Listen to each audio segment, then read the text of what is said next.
sois un enfant du tipi ou alors un enfant du château, que tu sois sauvage ou alors savant, peu importe qui tu es, tu te feras forcément manipuler par un des chefs.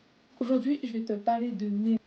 Alors ouais, je te parle d'un tome 1 et je te présente un tome 2. Bon, ça n'a pas trop de sens, mais c'est juste parce que j'avais pas le tome 1 avec moi. Néo est une dystopie qui va se passer dans un Paris post-apocalyptique où tu vas te retrouver en fait dans une ville avec deux bandes d'enfants connus. Quand des enfants préfèrent se baser sur des mythes plutôt que l'autre préfère se baser sur l'histoire qu'ils ont pu acquérir. Mais, bien entendu, à un moment donné, à 12 ans, Zizo, enfant du tipi, va passer par la fenêtre du château.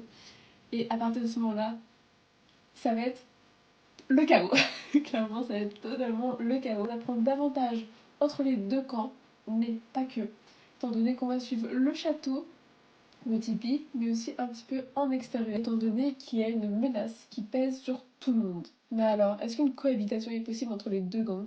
Je te laisse découvrir tout ça en lisant le premier tome de Néo.